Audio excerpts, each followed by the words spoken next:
이번 시간에는 시편 강의를 하겠습니다. 시편은 예전에 제가 음성 강의로 쭉 했었던 것인데, 예, 하다가 그 시편 120편 들어가기 전에 중단을 했었는데, 이거를 지금 마무리하는 차원에서 영상 강의로 이어가는 것으로 하겠습니다. 그래서 그냥 마지막으로 했던 부분서부터 다시 이어가는 식으로 하겠으니, 여러분이 그 앞뒤 연결 부분에 대해서는 조금 시차가 있어서 매끄럽지 않더라도 양해를 해주신다면 고맙겠고, 뭐 일단 하나님 특강이라고 생각하고 들으셔도 상관이 없으리라 생각합니다. 시편 119편 161절부터를 보겠습니다.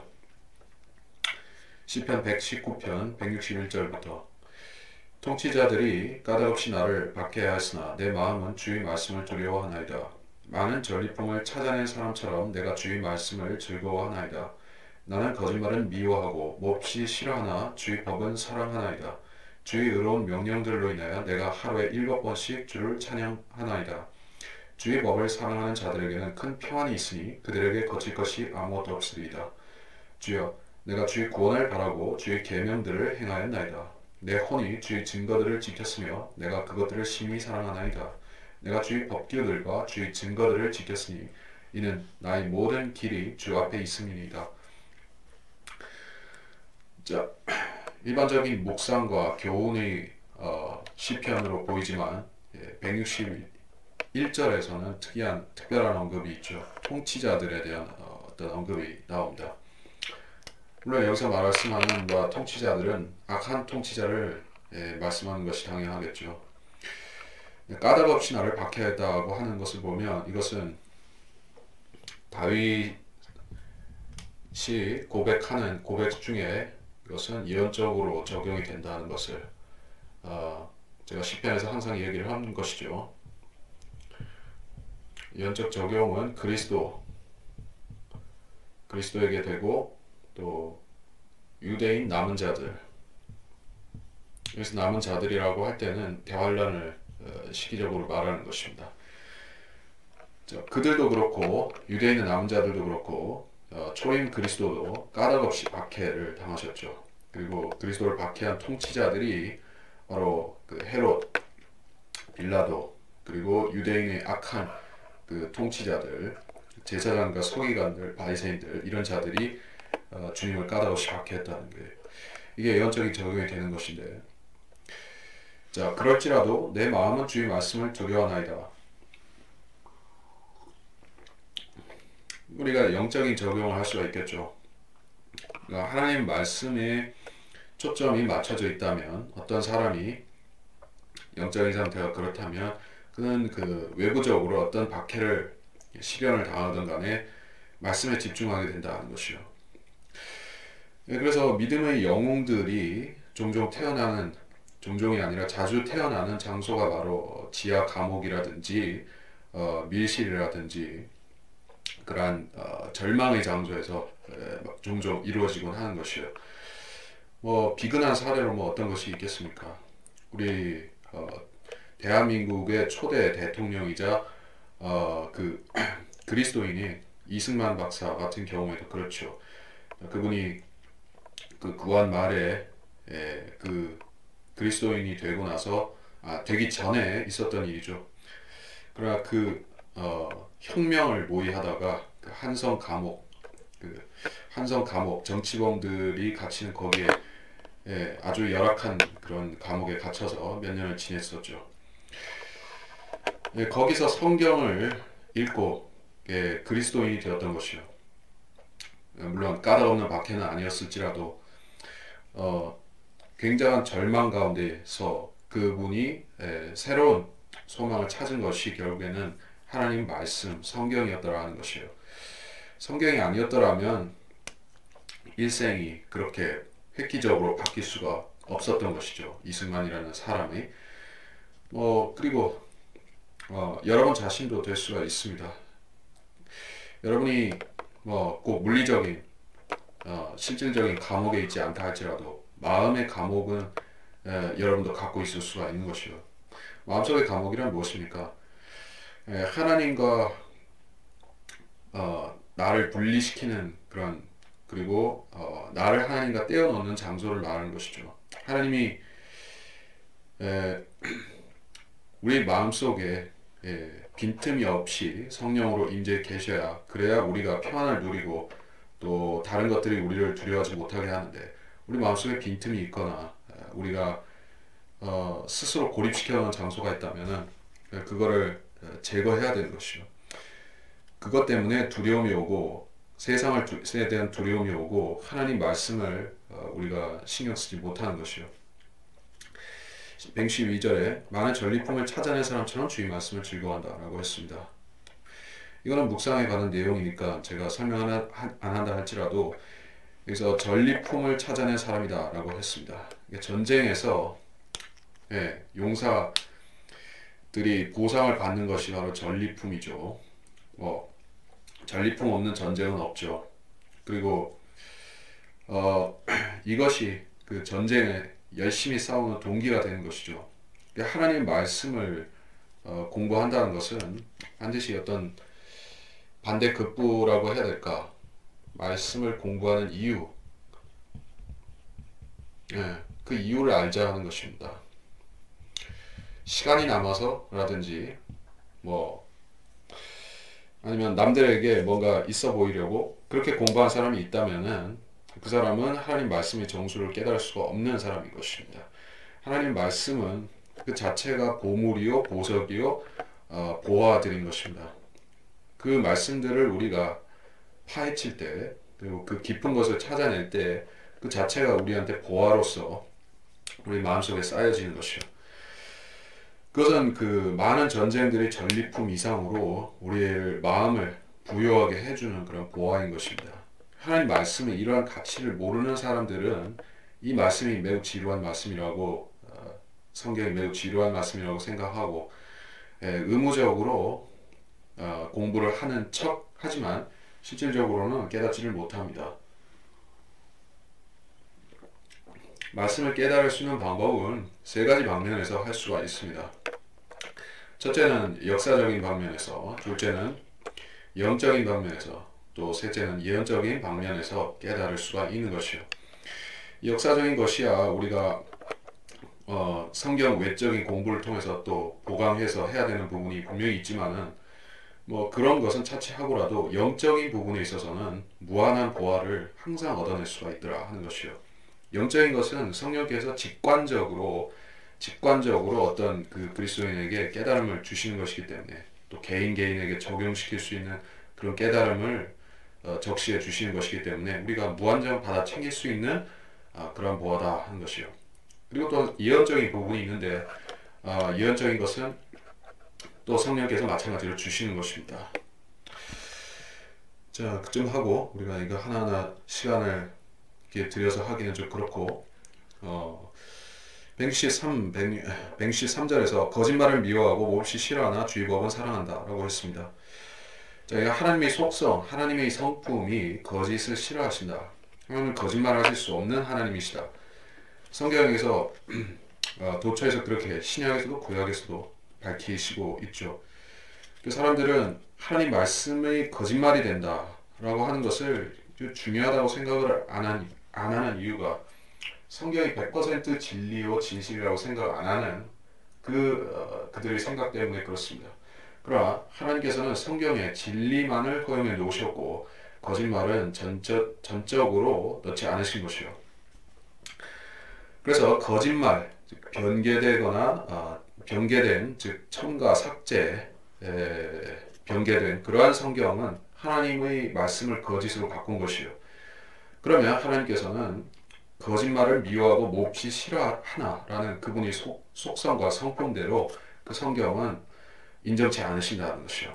하나님의 정확한 말씀, 바른 말씀, 진리의 말씀인 한글 킹제임스 성경을 믿고 그 성경을 묵상하고 공부한다는 것은 진리이신, 또 참이신 하나님을 믿는 성도의 올바른 신앙의 자세이다는 것을 꼭 아시기 바랍니다. 114절 주의 의로운 명령들로 인해 내가 하루 7번씩 주를 찬양하나이다. 자, 7이라는 숫자는 하나님의 숫자요 완성의 숫자죠. 예, 하루 종일이라는 말을 바꿔서 말하면 하루에 7번씩이 되겠죠. 마음속으로 그렇게 하라는 뜻이겠습니다. 예, 115절 주의 법을 사랑한 자들의 평안이 있는데 거칠 것이 없다라고 했습니다. 자, 주의 법과 주는 즉 그 하나님의 말씀과 하나님의 인격 자체는 동일시되는 것이요. 하나님의 말씀은 하나님의 인격을 담고 있습니다. 또 하나님의 인격 안에 하나님의 말씀이 있습니다. 우리가 접하고 우리가 들고 다니고 우리가 공부하기도 하고 하는 이 하나님의 바른 말씀, 이 한글 킹제임스 성경 말씀이 이 자체가 주 예수 그리스도라는 것을 우리가 알아야 되는 것이요. 그러면 우리가 이 말씀을 공부하고 믿는다면 우리에게는 큰 평안이 오는데 그 평안을 해치거나 그걸 저해시킬 수 있는 요소는 세상에 없다는 것이요. 116절 내가 주의 구원을 바라고 주의 계명들을 행하였나이다 라고 했습니다. 여기서 계명들을 행하였다는 것은 물론 십계명과 율법을 가리키는 것이지만 우리한테도 영적으로 적용할 수 있습니다. 주님께서는 우리 신약 그리스도인에게 서로 사랑하라, 하나님을 사랑하라, 형제들을 사랑하라 라는 계명을 주셨습니다. 그리고 하나님을 사랑하라는 그 계명 안에는 하나님의 말씀을 목숨같이 사랑하라는 그 의미까지 들어 있습니다. 그래서 우리가 그 계명들을 행한다면 우리는 자기가 그 그리스도인이라는 사실을 항상 자각하고 사는 것이요. 우리가 구원받은 사람이라는 것을 자각하고 산다는 것입니다. 하나님 말씀을 사랑하는 만큼 그렇다는 것이요. 117절에 내 혼이 주의 증거들을 지켰으며 내가 그것들을 사랑했다라고 했습니다. 그 사람이 구원을 받는 부분이 어디라고 얘기를 합니까? 영원 구원이 아니죠. 사람은 혼이 그 지옥에 가지 않고 하나님의 나라로 들어와야 되는 것이요. 그 혼이 구원을 받지 못했다면 그 사람은 마귀의 자녀로서 지옥에 가는 것입니다. 그래서 우리 혼은 하나님의 말씀으로 공급받아야 되고 말씀을 지켜야 되고 말씀대로 따라가는 것이 우리의 혼인 것입니다.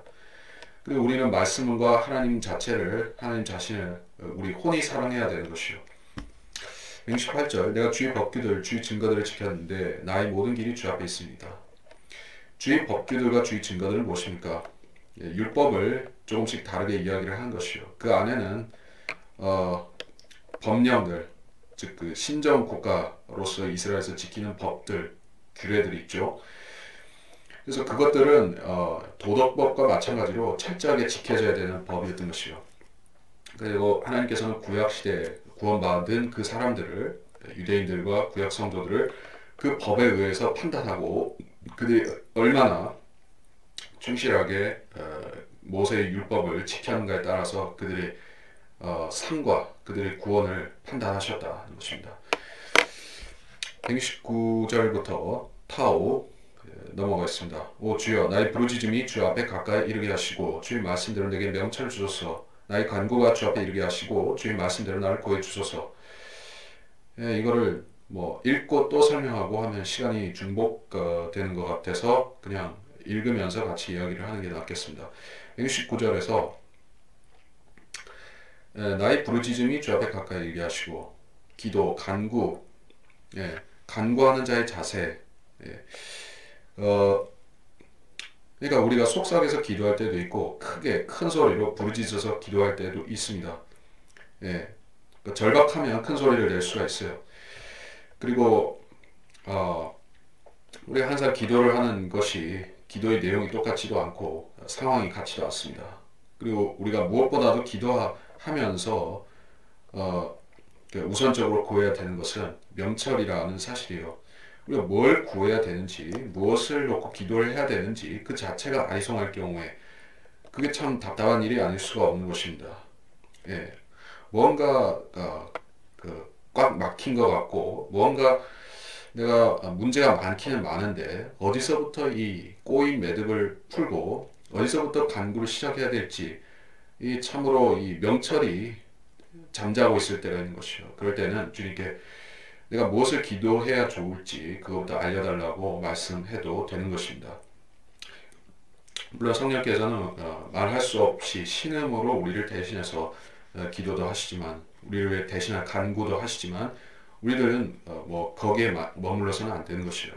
170절에 나의 간구가 주 앞에 이르게 하시고 주의 말씀대로 나를 구해주소서.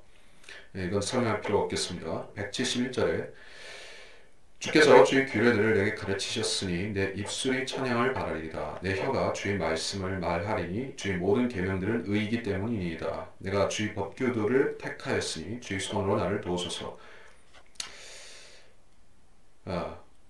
이것도 설명을 굳이 하기보다는 172절에 내 혀가 주의 말씀을 말하리니 주의 모든 계명들은 의이기 때문이다. 그러니까 하나님 말씀은 선하고 거룩하고 의롭다. 자, 이거는 참 상식적이고 지당한 말인데, 우리가 성경을 대하는 자세에 있어서 모든 말씀들, 소위 알파에서 오메가에 이르기까지, 그거는 헬라어에서 그렇지만 A에서 Z에 이르기까지 전체적으로 하나님 말씀, 창세기 1장에서부터 계시록 22장 이르기까지 전체적인 하나님 말씀 그 자체에 토시 하나도 빼지 않고 다 그렇다고 우리가 마음속으로 믿고 그렇게 시인하고 그런 자세를 가지고 우리가 신앙생활을 하느냐, 그런 것을 우리가 항상 점검해 봐야 된다 하는 것입니다. 우리가 그렇게 할 때 하나님 말씀을 두렵게 여기고 사는 것이에요. 일부는 두려워하고 일부는 경솔히 여긴다, 이런 것은 아닙니다. 모든 계명들은 이라고 했을 때 모든 말씀들이랑 같은 66권의 성경 모든 말씀들은 의다, 선하다, 티끌 하나 없다 하는 것을 우리가 시인해야 된다는 것이요. 의식적으로 우리가 그것을 시인하면서 그렇게 아멘 하면서 우리가 그 신앙생활하는 습관을 들여야 되겠다. 173절 내가 주의 법규들을 택하였으니 주의 손으로 나를 도우소서. 5절에 내가 주의 구원을 사모하였으니 주의 법은 내게 기쁨이니이다. 내 혼으로 살게 하소서. 그리하시면 내 혼이 주를 찬양하리이다. 주의 명령들로 나를 도우소서.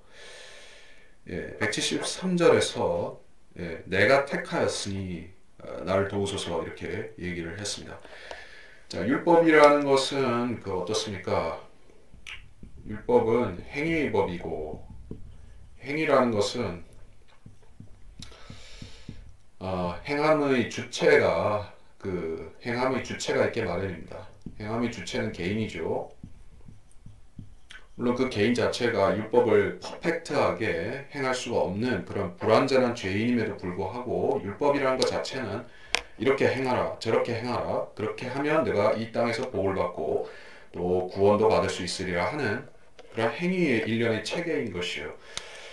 그래서 이 행위법을 지키는 이상에는 그 사람의 행함은 다분히 어떤 자율성을 요구한다는 것이요. 매번 율법을 지키는 어떤 경우마다 하나님께서 강제적으로 허리를 쿡쿡 찔러가면서 이렇게 안 하면 너 죽는다 이렇게 하시는 게 아니라, 그 사람이 그 율법에 대한 기꺼운 마음으로, 자발적인 마음으로, 자율적인 생각으로 스스로 지키는 게 있다는 얘기예요. 그러니까 그 구약시대의 구원 방식도 절대로 어떤 율법이란 게 탁 던져진 다음에 모든 인간들에게 이거 지키면 안 지키면 너 죽는다 하는 그런 소위 말해서 협박에 의해서 지키는 것이 아니다는 얘기예요. 그것은 신앙을 왜곡하는 것이고 구약 성도를 아주 평가절하하는 것입니다. 그런 식은 아닙니다. 자, 그래서 이 행함은 본문에서 제가 설명하기로는 내가 택하였다라는 것은 그 자율성이 있다는 것이요. 내가 행할 수도 있고 행하지 않을 수도 있다는 그 자율성을 말하는 것입니다. 물론 행하지 않을 경우에 있어서는 스스로 신실치 못한 불신적인 행위에 대한 대가를 스스로 지불하게 되겠죠. 심지어 구원을 받지 못할 수도 있는 것이고. 자, 그 구약 시대의 관점에서 그렇다는 얘기예요. 선택의 여지가 있는 것이다. 더 잘 지킬 수도 있고 좀 태만할 수도 있고 그러다가 다시 신실할 수도 있고, 자, 그런 여지가 있어요. 항상 신약 성도들은 더더욱이 그렇습니다. 우리가 이제 믿음으로 말미암아 은혜로 구원을 받았으니 행위에서 난 것이 아니죠. 행위에서 난 것이 아니기 때문에 우리는 더더욱이 이 어떤 행위 부분에 대해서 덜 민감해질 수가 있습니다.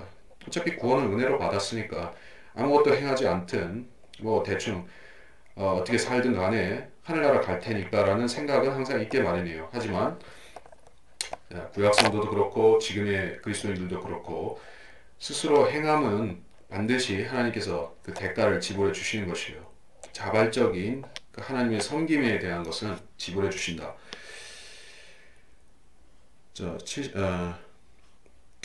그래서 174는 건너뛰고 175 내 혼으로 살게 하소서. 그 혼 자체도 말하고 사람 자체를 말하는 것입니다. 예, 영혼 육 자체를 말하는 것이요. 그리하면 내 혼이 주를 찬양하리다. 자, 뭐 어떻습니까? 내 혼으로 살게 하소서. 혼이 사느냐, 혼이 죽느냐 하는 그 표현에 있어서 혼은 계속 살아있죠. 범죄하는 혼은 죽으리라 했을 때 그 혼은 뭡니까? 범죄하는 사람은 죽으리라 하는 그 말에서의 육신인 것이에요. 그러니까 여기서는 내 혼으로라는 것은 나를 좀 살게 하소서, 육신적인 것까지 같이 얘기하는 거예요. 그리하시면 내 혼이 주를 찬양하리라. 그러니까 이거는 육신보다는 그 사람 중심에 있는 혼 자체를 말하죠. 이게 약간 어쩌면 델리키트한, 약간은 미묘한 그런 차이가 있긴 합니다. 주의 명령들로 나를 도우소서. 176절에 내가 잃어버린 양같이 길을 잃었으니 주의 종을 찾으소서. 이는 내가 주의 계명들을 잊지 아니함이니이다. 잃어버린 양이라 이렇게 했습니다. 다윗이 잃어버린 양이라고 자기를 표현하는 것은 좀 어색한 얘기지만은 이건 이스라엘에 대해 적용될 수가 있다는 얘기예요. 특별히 초림보다는 재림 때의 유대인 남은 자들, 잃어버린 양이다. 주님께서는 100마리의 양, 99마리의 양과 잃어버린 한 마리의 양 여기를 그 비유를 하셨죠. 거기서 양이라든지 양울이라든지 이런 건 전부 이스라엘과 관계가 되는 것이고, 우리 그리스도인에게 있어서는 우리도 물론 영적으로 양이죠. 그리고 우리가 길을 잃을 수도 있습니다. 예. 하지만 우리와 이런 구약적인 잃어버림의 차이는 있죠. 우리는 영원히 잃어버리지 않고 완전히 잃어버리지 않는 것이지요. 그러나 구약 성도나 혹은 그 어떤 미래 대환란 때 유대인들은 완전히 잃어버려질 수 있는 것이죠. 그래서 어쨌든 이쪽 경우든 저쪽 경우든 간에 주님께서 우리를 찾아오신다 하는 것이요. 찾아오시는 조건에 여기서 말씀하는 것은 내가 주의 계명들을 잊지 않았기 때문에 그래서 찾아온다라고 했습니다. 우리는 마음속에 주의 계명이 있어요. 거듭났기 때문에. 그리스도가 우리 안에 영으로 들어와 계시죠. 그러니까 주님께서는 우리를 찾아오시는 것이에요. 120편으로 넘어가겠습니다. 자, 120편부터는 계속해서 짧은 시편들이 이어지고 있기 때문에 시간 되는 대로 쭉쭉 나가는 것으로 이렇게 하겠습니다. 120편 올라가는 노래. 내가 고난 중에 주께 부르짖었더니 그가 나를 들으셨도다. 오 주여, 거짓말하는 입술과 속이는 혀로부터 나의 혼을 고하소서. 너 거짓된 혀야, 무엇으로 내게 주며 무엇으로 내게 행하랴.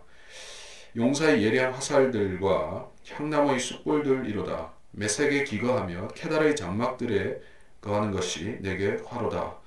나의 혼이 화평을 미워하는 자와 함께 오래 거하였도다. 나는 화평을 원하나 내가 말할 때 그들은 전쟁을 원하는도다. 자, 이것은 예언적인 시편이고 대환란에 관련되는 내용들입니다. 자, 그래서 1절은 말고 2절에서 거짓말하고 속이는 자가 누구일까요? 그 자는 바로 그 적그리스도, 거짓 선지자, 그 자들인 것입니다. 그래서 그런 자들에게서 나를 구해주소서라고 어떤 유대인이, 즉 대환란에 처한 그런 상황에 처한 유대인이 기도하고 있는 것을 볼 수가 있어요. 그렇게 하면 이거는 영적인 적용 뭐 할 수 있느냐 이렇게 말할 수 있는데, 물론 이거는 뭐 영적인 적용은 항상 되는 것이죠. 그렇다고 해서 이언적인 의미가 무시되어서는 안 된다는 얘기예요. 이게 적그리스도와 관련된다는 사실은 이 뒤에 이어지는 문맥에서 더 확실해집니다. 3절에서 너 거짓된 혀야, 무엇으로 주고 무엇으로 행하랴. 이 말씀은 어떤 모든 거짓말하는 사람들이라든지 모든 사기꾼들 그렇게 일반적인 케이스가 아니라는 것을 알 수가 있어요. 4절에서 이 자가 받는 대가는 아주 독특한 형벌이에요. 용사의 예리한 화살들이다. 향나무 숯불들이다. 이렇게 얘기를 하고 있어요. 이건 재림과 관련된 어떤 상징들입니다. 그거를 우리가 용사의 예리한 화살들에 대해서는 시편 18편 한번 가서 보면 되겠습니다. 18편 8절에서 14절.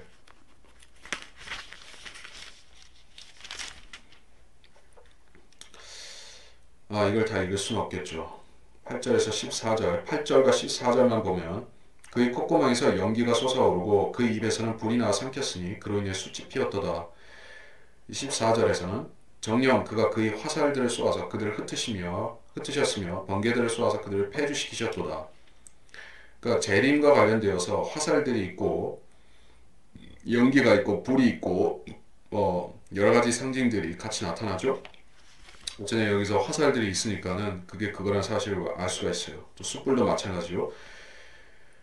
이건 그리스도의 재림입니다. 5절에서 메색의 기거하고 케달의 장막에 거한다 이렇게 했어요. 메색은 어디입니까? 메색은 러시아의 수도가 모스크바인데 이 메색이라는 것은 그 모스크바에 대한 고대의 어떤 명칭이라고 우리가 보고 있습니다. 아무튼 이것은 북쪽, 이스라엘 북쪽에 있는 그 러시아 땅의 수도 메색을 가리킨다라고 보는 거예요.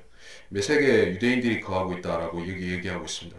그리고 케달이라는 것은 아랍인들, 아라비아를 말하는 것이요. 사우디아라비아 쪽을 얘기하는 것입니다. 그러니까 유대인들이 흩어져 있는 방면들을 이렇게 메색이다, 케달의 장막이다라고 거론하고 있는 것을 알 수가 있습니다. 그렇게 흩어져 있는 상황은 지금이죠. 그리고 대환란 때이죠. 그래서 재림 직전에도 유대인들은 이쪽과 이쪽에 흩어져 있을 것이다. 지금도 그렇고 대환란 끝에도 그렇게 있을 것이다. 라는 얘기인 것입니다.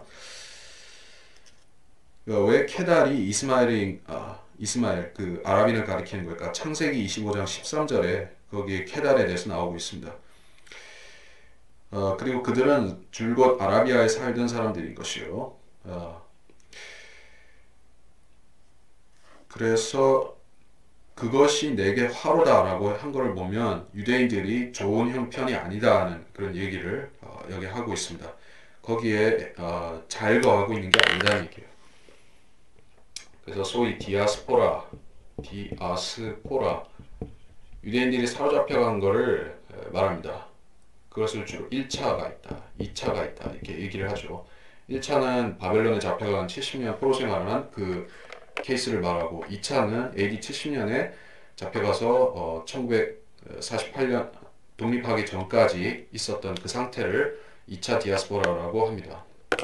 이거는 역사적으로 지금까지 그렇게 된 케이스를 말하는 것이고 이언적으로 보면 3차 디아스포라가 또 있게 되리라는 것이요. 그 기간은 3년 반 동안에 있게 될 것이에요. 3차 디아스포라는 3년 반 동안이다. 그것은 대환란의 후 3년 반을 가리키는 거예요. 그 기간 동안에 유대인들은 뭐 사로잡혀가고 죽임당하고 해서 거의 다 싹쓸이를 당하다시피 그렇게 되는 기간입니다. 그러니까 1차, 2차보다 더 가혹한 그런 재난이 기다리고 있다고 볼 수 있죠. 그래서 여기에 사로잡혀간 사람들의 경우에 그들이 아주 열악하게 있다 하는 것을 보여주고 있습니다. 6절에 나의 혼이 화평을 미워하는 자와 함께 오래 거하였다. 화평을 미워하는 자, 이게 누구일까요? 화평을 미워하는 자는 여기서는 단수 어떤 인간을 가리키고 있지만 5절에서는 그 어떤 장막들이라고 이렇게 어떤 자들이라고 했다가 6절에서는 어떤 특정인을 가리키고 있습니다. 그러니까 적그리스도라는 인간이 아랍인들을 시켜서 즉 마호메트 교도들을 시켜서 유대인들을 괴롭힐 것이다. 그들을 아주 학대할 것이다. 사로잡아가게 할 것이다. 그런 뜻이죠. 5절과 6절의 연관관계를 보면 그렇습니다. 그래서 6절에서의 화평을 미워하는 자는 적그리스도인 것이요. 마음속에는 그 전쟁이 있지만 입에서는 평화를 내뱉는 자가 적그리스도예요. 자와 함께 오래 거하였도다 라고 한 걸 보면 이 적그리스도가 3년 반 동안 지배하는 것을 얘기를 하는 것이죠.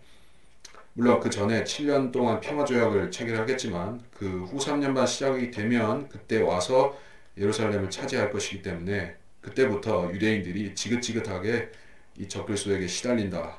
그래서 오래 거하였도다라는 것입니다. 7절에 나는 화평을 원하나 내가 말할 때 그들은 전쟁을 원하나이다. 화평을 원하지만 전쟁을 원한다. 또 그들이 됐어요. 그들은 그러니까 열 왕도 될 수 있고 거짓 선지자 또 될 수가 있는 것입니다. 그 화평을 원하는 것 당사자 자체는 유대인들이죠. 유대인들이 원하는 것은 평화입니다. 지금도 그렇죠. 지금도 유대인들은 뭐 그 중에는 일루미나티라든지 프리메이슨 등의 포섭이 되어서 어떤 엉뚱한 생각하는 유대인도 있겠지만은 정말로 구약 성경을 따르는 유대인이라고 하면 구약 성경의 약속을 믿는 유대인이라고 하면 그 유대인은 그리스도의 천년 통치를 바라게 되어 있죠.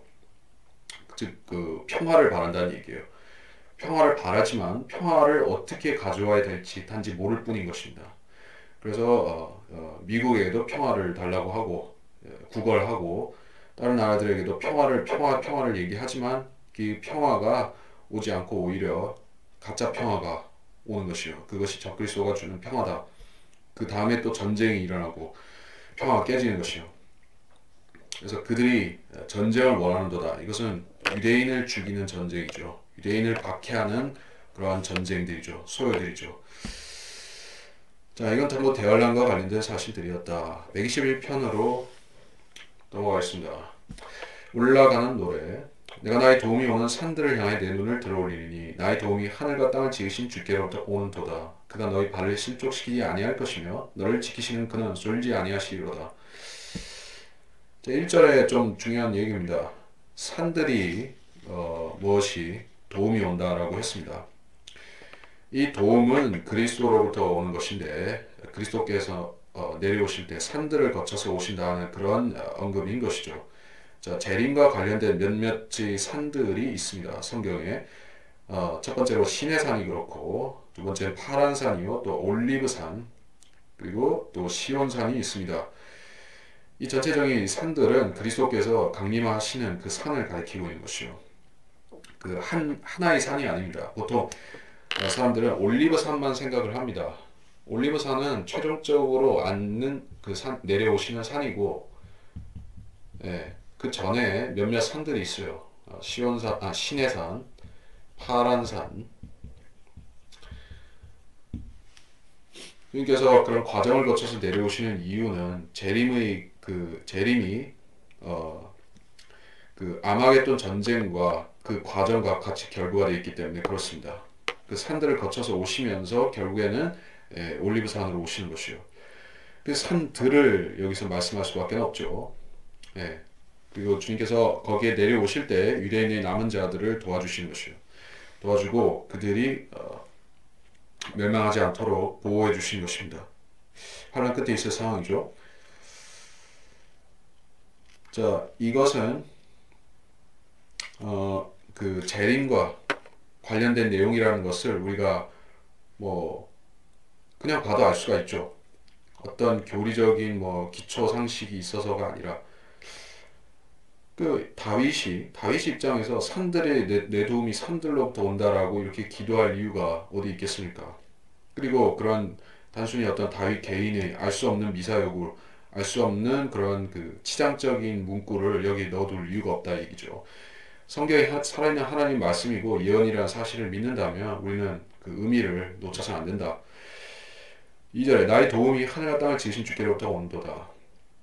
물론 주 예수 그리스도를 가리키는 것이죠. 예수님께서 그런 분이시니까 또 그분께서 유대인들을 도와주시는 것이 바로 계시록 19장의 그 상황을 말하는 것이기 때문에 3절에 그가 너희 발을 실족시키지 않을 것이며 너를 지키시는 그는 졸지 아니하시리로다. 자, 유대인 남은 자들을 지키시는 예수 그리스도 그리고 그들을 지키는 그리스도께서는 졸지 아니하신다. 신임 동형적인 표현이죠. 하나님께서는 뭐 물론 잠을 안 주무시지만은 그 실수하지 않으신다는 것이요. 어쨌든 여기서 의미적으로는 4절에 보라 이스라엘 지키시는 그는 졸지도 아니하시고 주무시도 아니하시리라. 자, 인간적인 그 관조에서는 하나님께서 인간과 너무나 유사하고 흡사하고 또 성육신에서 이 땅에 오셨던 그리스도는 완벽한 사람이셨으니까 그분은 졸기도 하고 주무시기도 하는 그런 평범한 인간이었으니까 아 그래서 또 친밀함을 느끼는 것도 있지만은 친근함 속에서 이 그 약간 무시의 감정이 싹트는 경우도 있죠 사람들이. 그래서 예수님께서는 물론 우리한테 친구가 되시지만 어떤 그 잘못된 종파의 사람들이 가리키듯이 예수 예수 나사렛 예수 이런 식으로 이웃집 뭐 찰스 이웃집 뭐 부르듯이 하면 또 안 되는 것도 있죠. 하여간에 주님께서는 어, 유대인의 남은 자들을 교회만큼이나 보호하시고 그들이 천년왕국에 들어갈 수 있도록 그 환란 끝까지 지키시는 분이라는 것을 여기에 보여주고 계시오. 5절에 주께서 너를 지키시는 분이시니 내 우편에서 내 그늘이 되시는도다. 뭐 이거 설명할 필요 없고 6절에 낮에 해가 너를 치지 못하고 밤에 달도 너를 치지 못할 것이다 라고 했습니다. 해와 달이 친다 라고 했을 때 이것은 그 환란을 통과한 사람들이 그 성전에서 하나님께서 그들을 지켜주시고 보호해 주신다. 그 문맥에 관련된 것이요. 계시록 7장에 나오는 자들이 있죠. 7장 14절로 16절에 계시록 7장 14절로 16절에 내가 그에게 말씀드리기를 주여 당신이 아시나이다 하니 그가 내게 말하기를 이들은 대환란에서 나온 사람들이며 자기들의 옷을 씻어 어린 양의 피로 희게 하였느니라. 그러므로 그들이 하나님의 보좌 위에 있으며 그의 성전에서 그를 밤낮 섬기고 보좌에 앉으신 분께서 그들 가운데 거하시리라. 그들이 다시는 굶주리지 아니하고 다시는 목마르지 아니할 것이며 태양이나 어떤 열기도 그들에게 내리쬐지 못할 것이라. 자, 이거 누구냐 하는 게요. 누구냐? 환란 때 구원을 받은 사람들인데 그 사람들이 천년왕국 때 예루살렘 성전 안에 들어가서 이렇게 전적인 보호를 받는 것이다. 이렇게 말씀하는 부분이에요. 다 연결이 됩니다. 그래서 7절에 주께서 모든 악으로부터 너를 보호하시고 그가 너의 혼을 보호하시리라. 구원의 보장이다. 이게 얘기예요. 우리에 대한 구원의 보장이 신약에 나오는 우리에 대한 보장은 우리의 그 어디를 지키신 것이죠? 그것도 우리의 혼을 지키신 것입니다. 현재는 우리의 혼을 지켜주신 거예요. 혼이 어쨌든 제일 중요한 무엇입니까? 중요한 부분이니까 사람한테서 그 없어지면 안 되는 부분이 혼이니까. 그 여기서도 혼에 대한 구원의 보장에 대한 구원의 보장을 말씀하는 것입니다. 혼을 잃어버리면 전체를 잃어버리는 것과 같습니다. 8절에 주께서 너희 나가고 들어옴을 지금부터 영원토록 지키시리로다. 나가고 들어옴을 이라고 했을 때 그건 성전에 들어오고 나가고 하는 것과 관련되는 것이죠. 지금부터 영원 무궁토록 지키시리라. 신명기 28장 6절을 좀 보겠습니다.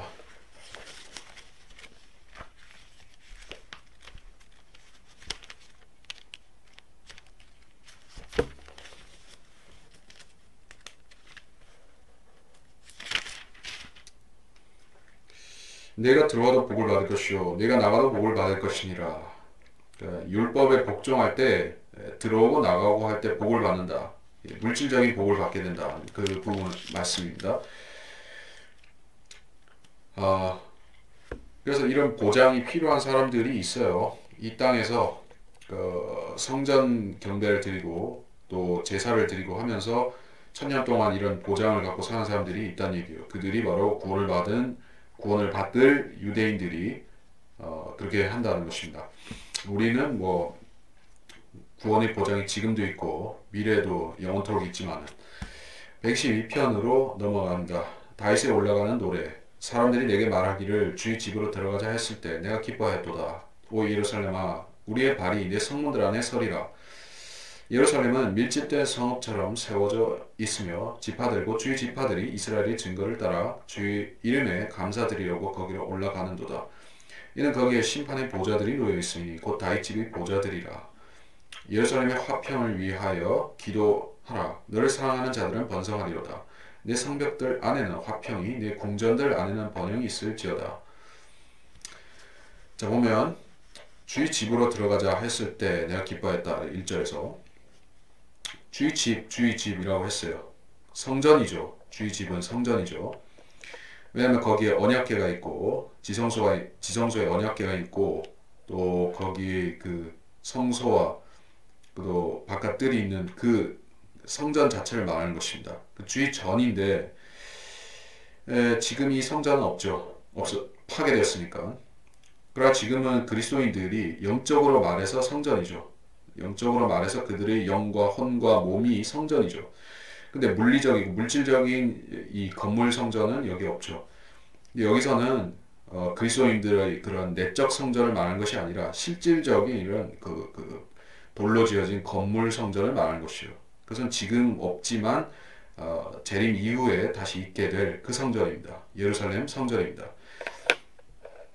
어, 자, 이거는 믿음의 문제가 아니라 예언을 우리가 받아들이느냐 거부하느냐 하는 그런 선택의 문제인 것이요.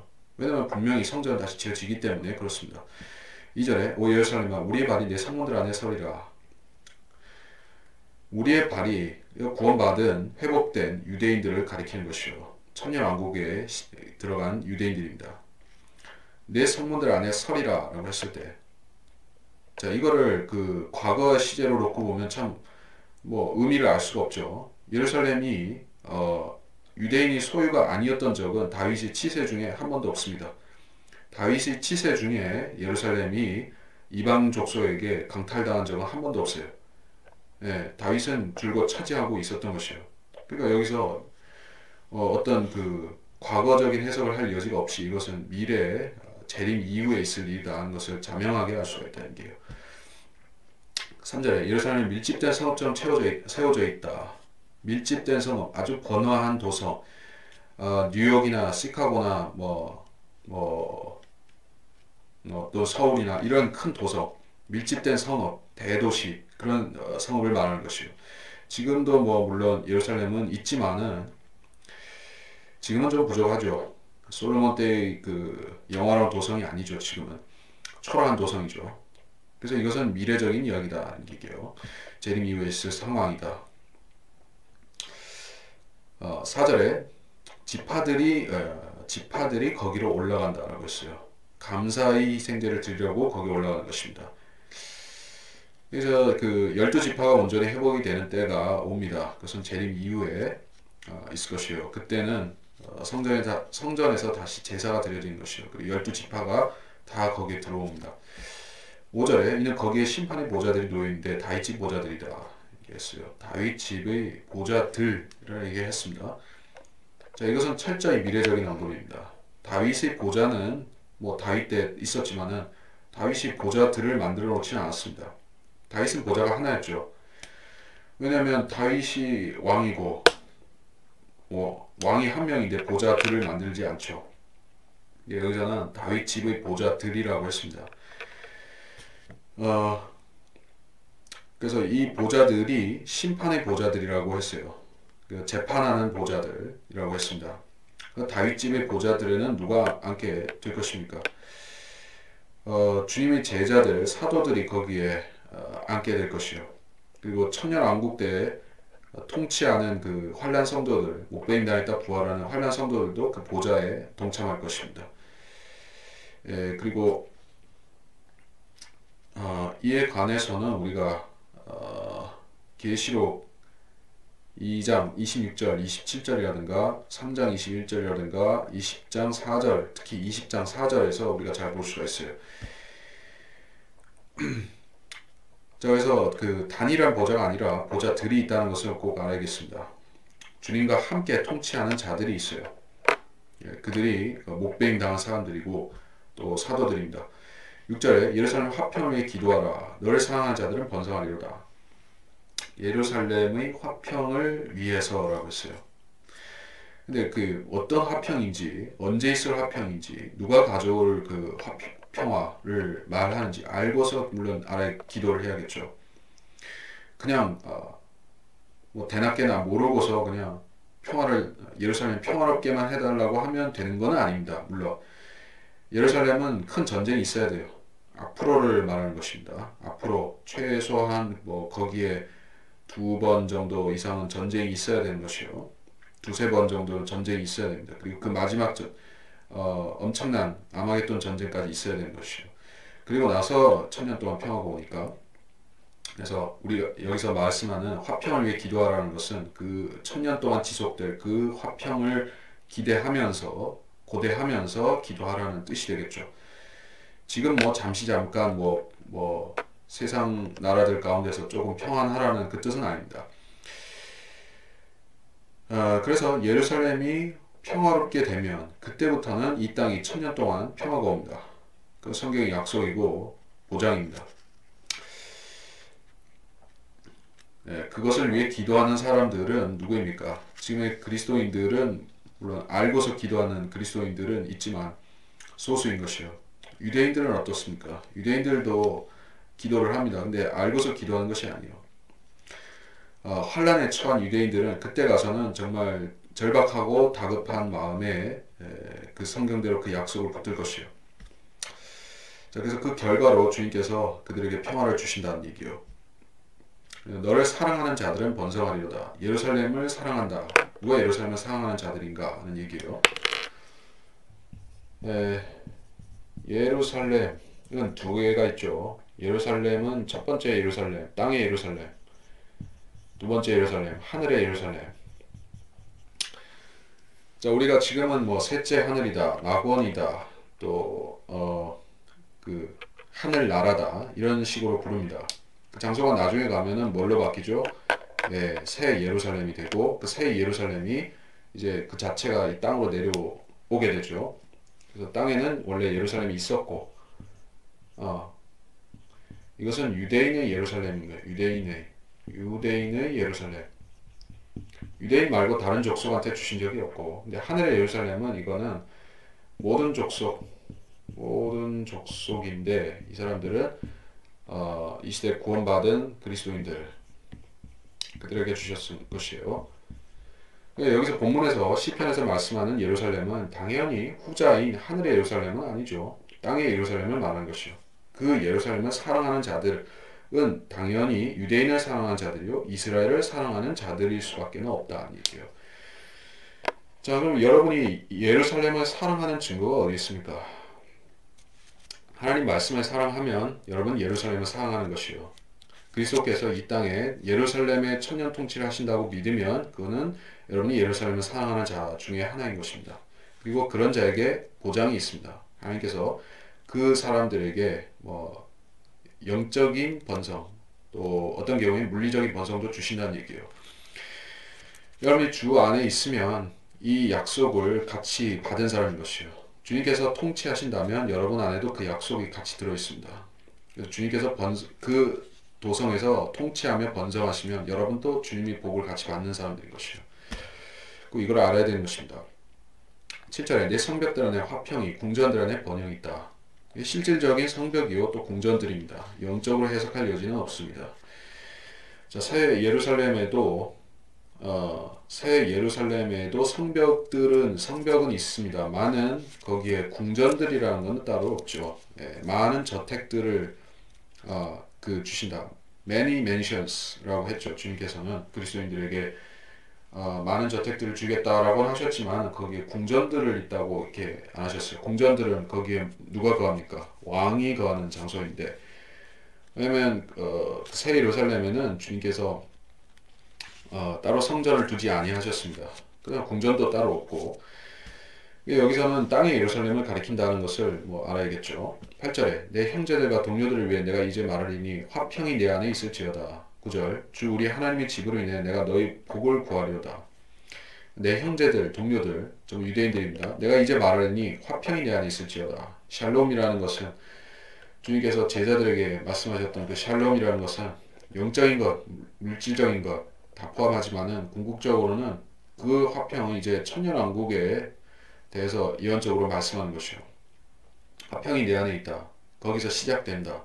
거기에서 있을 뿐만 아니라 거기서 흘러나가고 온 세상에 이 화평이 있다는 것이요. 9절에 주 우리 하나님의 집으로 인하여라고 했을 때 마찬가지예요. 이것도 성전입니다. 인하여 내가 너희 복을 구하리로다. 성전 때문에 이 세상 자체가 복을 받는다는 얘기예요. 성전이 없으면 세상에 복을 받기 어렵다. 복을 받을 수가 없다. 천년왕국은 성전이 있어야만 됩니다. 성전을 무시하면 안 되는 것이요. 123편 올라가는 노래. 오 하늘들에 거하시는 주여, 내가 주께로 내 눈을 들어올리나이다. 보소서, 종들의 눈이 주인들의 손을 바라보는 것 같이, 여종의 눈이 여주인의 손을 바라보는 것 같이 우리의 눈이 주 우리 하나님을 기다리오니 주께서 우리에게 자비를 베푸실 때까지니이다. 어, 여기서 하늘들에 거하신다 이렇게 이게 얘기를 했습니다. 하늘들이 어디 있어요? 하늘들은 지금 실질적으로 셋째 하늘에 주님께서 그 하나님 보좌 오른편에 계시죠. 앉아 계시죠. 거기에 앉아 계시고 거기 거하시는 주여. 근데 그분이 보이는 인간의 몸으로, 즉 그 인자로서 Son of Man, 인자로서 사람들 앞에 나타나고 구름을 타고 내려오시면 그게 재림이죠. 지상 재림이죠. 그래서 이 사람은 지금 땅에서 하늘을 보고 내려오시는 주님께로 눈을 들어 올린다라는 얘기예요. 하늘들이 열렸으니까 거기서 주님이 쏜살같이 내려오시는 그걸 말씀하는 것이죠. 재림이죠. 2절에서 종들의 눈이 주인들의 손을 바라보는 것 같이 아주 애절하게 간절하게 바라본다 이게요. 그래서 환난에 처한 사람들이 그런 간절함을 가지고 주님을 바라보는 입장이다. 이에 대해서는 시편 33편 20절을 한번 보겠습니다. 시편 33편 20절. 우리의 혼이 주를 기다리니 그는 우리의 도움이시며 우리의 방패시라. 우리의 혼이 그는 우리의 도움이요 방패시라. 전쟁에서 원군과 같고 전쟁에서 보호장구와 같다 이렇게 얘기해요. 우리는 지금 영적인 전쟁을 수행하기 때문에 영적인 무장이 필요하죠. 투구, 헬멧이며 그 가슴바지며 이런 우리의 영적인 무장이 있는 것과 마찬가지로 환난에 처한 사람들도 마찬가지예요. 주님께서 그 하늘에서 도움을 보내시지 않으면은 계시록 12장에 있듯이 독수리 날개 두 날개를 준다든지 3년 반 동안 부양해서 먹여 살린다든지 또 주님께서 재림하시면서 적그리스도가 그들을 삼키지 못하게 하신다든지 그렇게 기도하고 그렇게 주님께 보호를 요청해야만 주님께서 그들을 지켜주시고 결국 끝까지 견뎌서 끝까지 살아남아서 환난을 통과한다는 얘기예요. 3절에서 우리에게 자비를 베푸소서, 우리에게 자비를 베푸소서, 우리가 멸시로 가득 차 있기 때문이다. 네, 유대인들의 처지가 그렇게 된다는 얘기예요. 이것은 그래서 의례적이고 관례적이고 어떤 그 의식에 쓰는 노래가 아니라는 걸 알아야 되는 거예요. 그래서 올라가는 노래라고 했을 때 이것은 그 환란에 처한 유대인들이 이런 고백을 쭉 했었다는 얘기죠. 이것을 천년왕국 때 하나의 그 회상하는 노래로서 주님께서 환란 때 우리를 이렇게 도와주시고 이렇게 자비를 통해서 우리를 살려주셨다 하는 그런 일들을 이 사람들이 회상하는 식으로 이렇게 성전에 올라가면서 경배드리러 올라가면서 그런 노래를 부른다 이런 뜻으로 될 것이요. 우리의 4절에 우리의 혼이 편안한 자들의 조소와 교만한 자들의 멸시로 가득 차 있나이다. 누가 편안한 자이고 누가 교만한 자이죠? 그 부자이면서 교만한 자들이 바로 그 야고보서에도 나오고 또 그들이 대환란에 처한 악한 자들이죠. 그리고 그들이 가난한 자들을 멸시하고 의인을 죽이는 자들이죠. 그들이 염소와 같은 자들, 양과 대비되는 염소 같은 자들이죠. 마태복음 25장에 나오는 그 염소들이죠. 그리고 그들은 멸망해서 끝없이 멸망해서 지옥으로 들어가야 될 그 독보리와 같은 자들이죠. 자, 이 대상이 누구인지에 대해서 우리가 성경을 교차적으로 볼 때, 검증해 볼 때 다 할 수 있는 얘기입니다. 114편으로 보겠습니다. 다윗에 올라가는 노래. 이제 이스라엘을 말할지라 우리 편에 계신 주가 아니셨더라면 사람들이 우리를 대적하여 일어났을 때 우리 편에 계신 분이 주가 아니셨더라면 그들의 진노가 우리를 향하여 타오를 때 그들이 우리를 산채로 삼켰을 것이며 그때 물들이 우리를 덮치고 시내가 우리의 혼이로 넘쳐 흘렀을 것이요 그때 급류가 우리의 혼이로 넘쳐 흘렀으리라. 예. 이 급류, 물들, 시내. 자, 이건 뭐 영적인 급류, 영적인 물들입니까? 아니에요. 실질적인 이 물들이요, 실질적인 홍수를 가리키고 있습니다. 대환란 때 어떤 홍수가 있는데 그 홍수가 이스라엘을 삼키려고 한다는 그런 얘기예요. 마치 홍해를 건널 때 이스라엘이 그 물밑을 지나갔던 것 같은 비슷한 것을 얘기를 하는 것입니다. 그게 미래에 또 어떤 일어나는 상황이다. 자, 1절에서 우리 편에 계신 분이 주가 아니셨더라면 대환란이나 상황 해설을 말하는 것이요. 2절에 사람들이 우리를 대적해 일어났을 때 그냥 사람들이 아니라 악인들을 말하는 것이 악인들, 열 발가락의 나라들, 그 악인들을 말하는 것입니다. 3절에 그들의 진노가 우리를 타오를 때 산채로 삼킨다. 이게 하는 것은 이게 사람을 죽여서 먹는다는 것입니다. 산채로 삼킨다. 이게 사람을 잡아 먹는다 이게요. 예, 사람을 음식 고기처럼 막 잡아 먹는 거예요. 식인이죠. 이거 문자적으로 해석하는 얘기예요. 산채로 삼켰을 것이며 여기 어떤 상징이 담겨 있지는 않습니다. 왜냐하면 산채로 삼켰다고 했기 때문에 산채로 삼킨 것이다 얘기예요. 예, 이에 관해서 우리가 이사야서 6장 13절에 나오고 있습니다. 이사야서 6장 13절.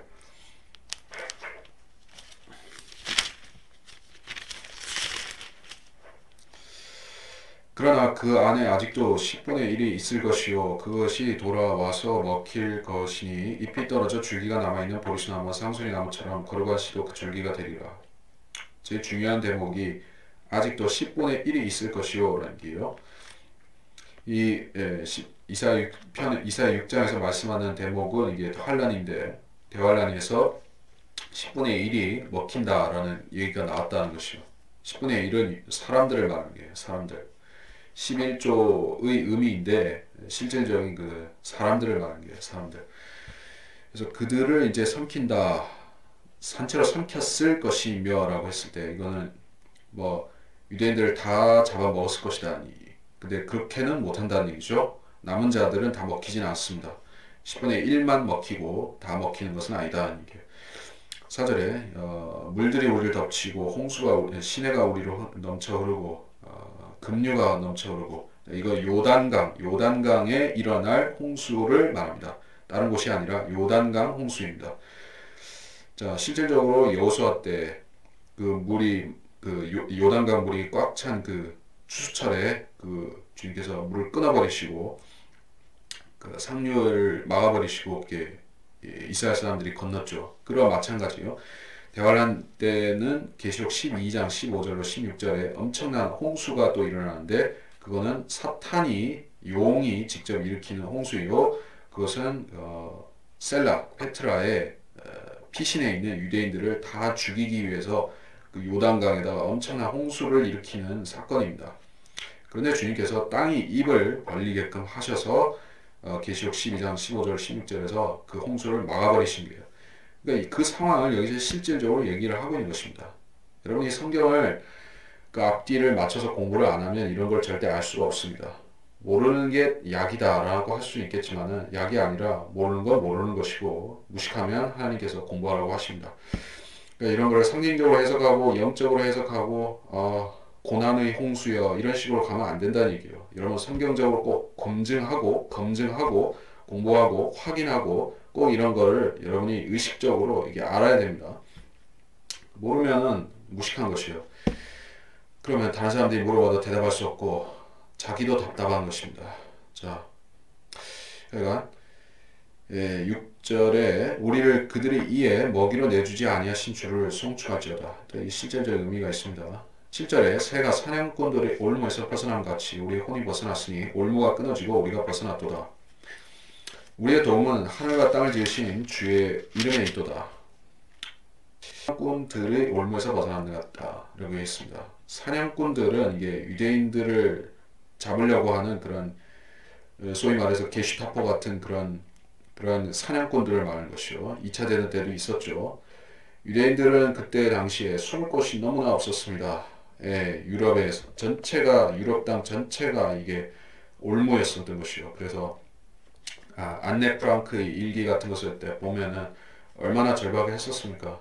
근데 그거는 하나의 그 그림자였던 것이고 대환란 때가 되면 그 몇십 배, 몇백 배 더 험악한 상황 속에서 유대인들은 진짜 숨을 곳을 찾아서 이리 뛰고 저리 뛰고 여기 숨고 저기 숨고 그러면서 또 잡혀가는 것이요. 그래서 마지막으로 이제 싹쓸이를 하기 위해서 적그리스도가 아마겟돈 전쟁을 일으킨다는 얘기예요. 그래서 그때가 되면 이 주님께서 재림을 그야말로 바로 재림을 안 하시면 그 아마겟돈 전쟁 때문에 유대인은 이 지상에 단 한 명도 남아날 수가 없는 그런 상황이 온다 얘기예요. 그래서 거기서 구해주시는 것을 여기 새가 사냥꾼의 올무에서 벗어난 같이 벗어난다라고 표현을 했습니다. 8절 우리의 도움은 하늘과 땅을 지으신 주의 이름에 있도다. 여러분 이것은 이 이름은 누구입니까?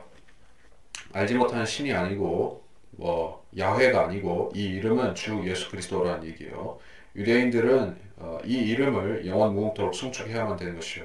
물론 여러분은 그렇게 하고 있지만 유대인들은 앞으로 그렇게 해야만 됩니다. 125편 올라가는 노래 주를 신뢰하는 자들은 시온산과 같아서 없어지지 아니하며 영원히 거한도다. 산들이 예루살렘을 두른같이 주께서는 그의 백성을 지금부터 영원토록 두르시리로다. 주를 신뢰하는 자는 시온산과 같아 없어지지 않고 라고 했습니다. 여기서 시온산은 땅에 있는 현재 땅에 있는 예루살렘 시온산을 말하는 건 맞습니다. 근데 그 시온산은 한번 없어졌다 다시 생겨야 되는 것이죠. 언제 없어집니까? 계시록 20장에서 그 불로 태워버릴 때 없어지고 다시 생기죠. 그러니까 이 영원히 거한도다라고 했을 때는 이것은 그 시온산 한번 없어졌다가 다시 생기니까 이 영원이라는 것은 아주 긴 오랜 뭐 이런 뜻으로 관용적인 해석을 할 수가 있겠습니다. 2절에 산들이 예루살렘을 두른같이 그의 백성을 지금부터 영원토록 두르시리로다. 산들이 예루살렘을 두른같이라고 했을 때 예루살렘 주변에 있는 여러 산들이 있다는 얘기예요. 그 중에서 올리브 산이 중요한 산입니다. 스가랴서 14장 4절이라든가 또 주님께서 승천하셨던 그 장면에서도 올리브 산 중간에서 올라가셨죠. 그 산들이 있어요. 산들. 예루살렘을 에워싼 산들이 있어요. 거기서 주님께서 이스라엘을 구원하는 역사를 일으키실 것이고 거기 그 장소를 향해서 그 산 봉우리를 향해서 유대인들의 눈이 남은 자들의 눈이 집중될 것이고 지금부터 영원토록 두시로다. 자, 유대인들은 그 땅에서 회복된 이스라엘 땅에서 또 예루살렘에서 영원 무궁토록 평안하게 거할 수 있다. 그들은 여호와 사마라고 하죠. 주께서 거기 계시다. 에스겔 마지막 절에 나오는 그 표현처럼 그들은 거기서 영원히 평안하게 거할 수가 있다. 3절에 악인의 막대기가 의인의 구역에 머물지 못하느니 이는 의인으로 죄악에 손을 대지 않게 하려 함이라. 오 주여 선한 자들에게와 마음이 정직한 자들에게 선을 행하소서. 자기들이 삐뚤어진 길로 치우치는 자들을 주께서 죄악을 행하는 자들과 함께 가게 하시리라. 그러나 이스라엘 위에는 화평이 있으리로다. 자, 악인의 막대기 이건 어떤 한 단수 악인 자체를 말하는 것이요. 적그리스도는 막대기, 아시리아인 또는 뭐 상수리 나무 이런 뭐 백향목 이런 식으로 나무나 막대기나 이런 식으로 이게 말씀하고 있어요. 그래서 이게 적그리스도를 가리키는 것이다. 적그리스도가 어디에 못 들어온다? 의인의 구역에 머물지 못하리니. 자, 의인의 구역은 아브라함과 이삭과 야곱에게 주신 그 본토 땅, 이스라엘 땅을 가리키는 것인데 거기를 적그리스도라는 자가 3년 반 동안 불법적으로 차지를 하고 자기가 주인 행세하는데 거기서 쫓아낸다 하는 얘기요. 쫓아낼 것이다. 의인으로 죄악에 손을 대지 않게 하려 합니다.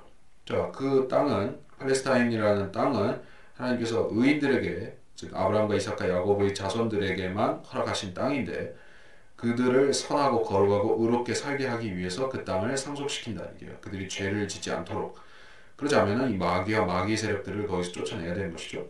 4절에 선한 자들, 마음이 정직한 자들, 그런 사람들, 이방인들 같은 경우에는 마태복음 25장에서 양들과 같은 자들, 그런 자들만 이 땅을 밟을 자격이 있어요. 장막절에. 그리고 유대인들은 더더욱이 그렇습니다. 선한 자들, 마음에 할례 받은 자들, 그들만 이 땅에 거할 것이다.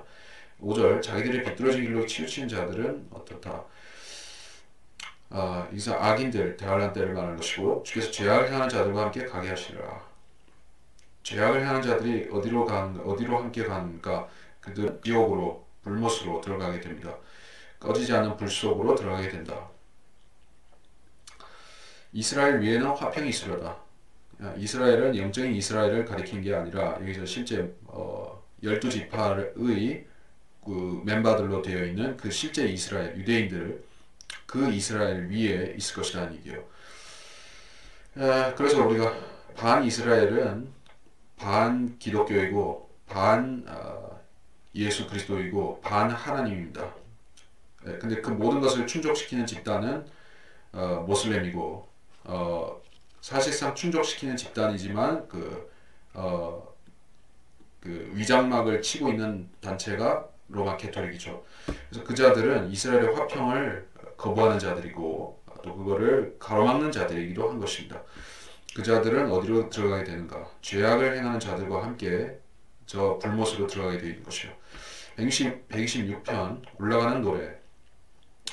주께서 시온의 포로를 돌아오게 하실 때 우리가 꿈을 꾸는 자들과 같았도다. 그때 우리의 입은 웃음으로 가득 찼고 우리의 혀는 노래로 가득 찼도다.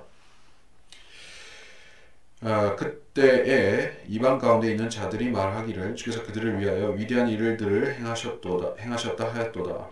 주께서 우리를 위하여 위대한 일들을 행하셨으니 우리가 기쁘도다. 오 주여, 남쪽에 있는 시내들처럼 우리의 포로된 것을 다시 돌이키소서. 자, 시온의 포로를 돌아오게 하셨다.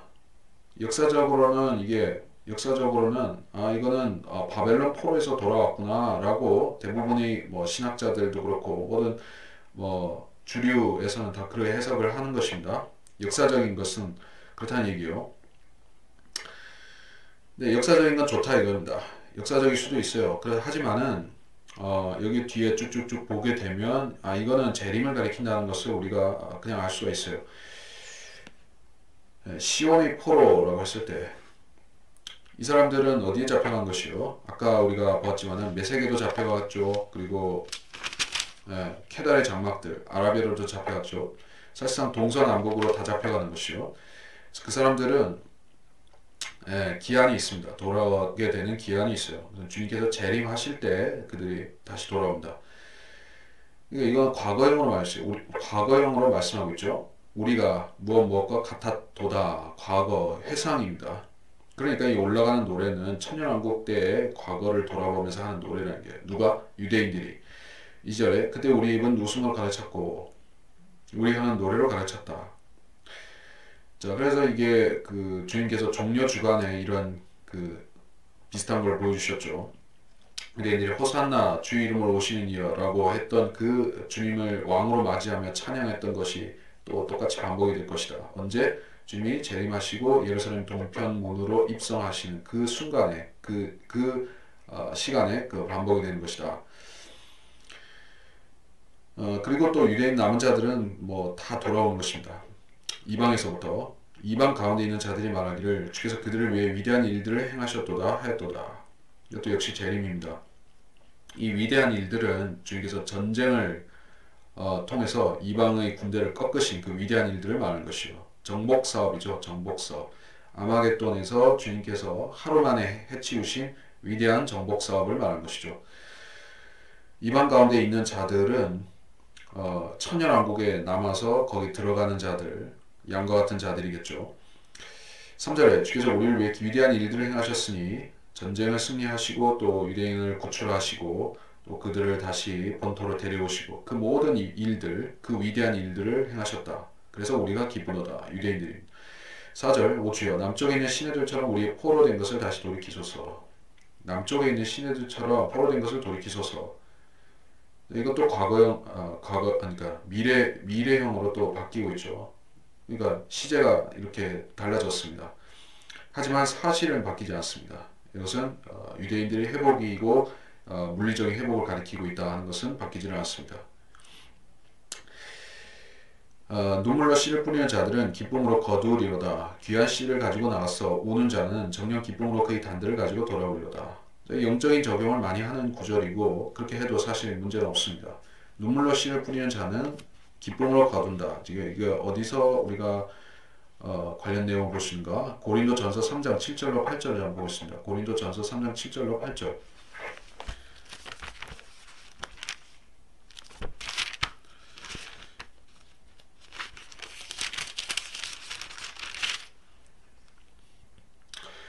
그러므로 심는 자나 물 주는 자는 아무것도 아니지만 오직 자라게 하시는 분은 하나님뿐이시니라. 이제 심는 자와 물 주는 자는 하나니라. 그러나 각 사람은 자기 수고에 따라 자기 상을 받을 것이니라. 예, 여기서 심는다, 물 준다 하는 것은 영적인 부분에서 말하는 것이죠. 그리스도인을 영적 성장시키는 것을 얘기를 하고 있습니다. 그리고 5절에서 여기서 씨를 뿌리는 것들도 마찬가지요. 눈물로 씨를 뿌리는 자라고 했을 때 이것은 뭐 곡식을 뿌리고 열매를 거두고 하는 것 이상으로 영적인 걸 얘기를 하고 있다는 얘기예요. 영적으로 씨를 뿌려야 됩니다. 그거는 과거에도 그러니까 구약 시대에도 영적으로 씨를 뿌리는 사람들이 있었죠. 하나님 말씀을 뿌리는 사람들은 씨를 뿌리는 사람들입니다. 선지자 같은 사람들 그들이 뿌렸었고 그 주님 당시에도 침례 요한이 뿌렸었고 또 사도 시대 사도들이 뿌렸었고 바울이 뿌렸었고 그리고 이제 지금 그리스도인들이 눈물로 씨를 뿌리고 있죠. 자, 복음을 전파한다는 것은 평탄하게 아주 좋은 상황에서만 되어지는 게 아니죠. 우리가 필라델피아 시대의 눈물로 씨를 뿌린 그 선각자들 그 선각자들 선교사들 우리가 다 기억을 합니다. 얼마나 기도로 또 간구로 눈물을 많이 뿌렸습니까? 그 눈물로 뿌렸는데 그 씨가 제대로 심겼는지 잘 자라는지 확인하지도 못하고 세상을 뜨고 많이들 그렇게 했었죠. 지금도 마찬가지인 것이요. 지금도 복음을 전하는 사람들은 복음을 전한 결과를 그 당시로 바로 확인하면서 사는 게 아니죠. 우리는 씨를 뿌리고 그 당시에 씨를 뿌리면서 바로 영접하는 사람도 있고 하지만은 몇 년 뒤에 영접하고 그것이 어떤 우리가 전도지를 준다든지 메시지를 전파해서 그것이 하나의 계기가 되어서 뭐 몇 년 후에 심지어 몇십 년 후에 믿는 사람도 있을 것이고 그렇기 때문에 눈물로 씨를 뿌리는 사람들은 바로바로 그 열매를 챙기는 사람들이 아니다는 얘기예요. 근데 여기서는 결국엔 기쁨으로 거둔다고 했기 때문에 우리가 추수의 장소가 어디 있냐 하는 것이요. 그리스도인들에 있어서 거두는 장소는 정해져 있습니다. 그것은 그리스도의 심판석인 것입니다. 그리스도의 심판석에서 우리는 우리가 이 지상에서 복음을 전하면서 눈물로 뿌렸던 그 결과들을 친히 확인하게 된다 하는 것을 알아야 되겠습니다. 자, 그래서 우리가 기쁨의 면류관이라는 말이 있지만은 왜 기쁨의 면류관입니까? 이 땅에서 우리가 눈물을 쏙 빼도록 그렇게 복음을 전하면서 수고를 하고 고난도 겪었기 때문에 그래서 기쁨이 있고 기쁨이 면류관이 나오는 것이에요. 6절에 귀한 씨를 가지고 나와서 우는 자는 정녕 기쁨으로 단들 가지고 돌아온다 라고 했습니다. 귀한 씨는 무엇이었습니까? 예. 귀한 씨는 뭐 우리가 이론의 여지가 없죠. 달리 이것은 물론 하나님의 말씀입니다. 하나님의 말씀인데 이 세상에는 뭐 겨자씨 같은 맞으면 겨자씨가 심겨서 큰 나무가 되었다 하는 식으로 이 누룩을 발생시키는 잘못된 씨, 즉 거짓 하나님의 말씀도 있지만 여기서 귀한 씨는 순전한 씨, 올바른 씨, 정확하게 그 하나님의 말씀의 그 씨를 그걸 말하는 것이요. 여러분이 읽고 있는, 여러분이 신뢰하고 있는, 붙들고 있는 그 성경은 귀한 씨와 같은 말씀이냐, 아니면은 어디서 혼잡종의 엉터리 씨냐, 이거 섞이고 저거 섞이고 한 그런 혼잡된 씨냐 하는 것을 잘 생각해 보시기 바라는 것이에요.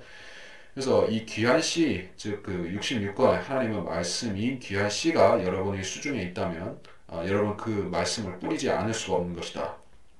가지고 나가서 울면서 뿌린다는 얘기예요. 마음속으로 애절한 마음으로 뭐냐면 믿지 않는 사람들, 이 세상에 심판받을 죄인들을 볼 때 우리 마음속에는 그 슬픔이 있죠. 그런 마음을 가지고 우리가 이 말씀을 선포하고 뿌린다고 할 때 결국엔 우리는 기쁨으로 단들을 가져온다. 여기서 단들이라는 것은 당연히 구원을 받은 죄인들의 혼을 말하는 것이죠. 구원을 받은 사람들을 말하는 것입니다. 결국 이 5절과 6절은 구령에 관련되는 아주 좋은 영적인 구절이 되겠습니다. 자, 이렇게 해서 126편까지를 보았고 시간은 충분히 됐기 때문에 마치고 다음 시간에 다 이어 127편부터 이어가도록 하겠습니다. 여기서 마칩니다.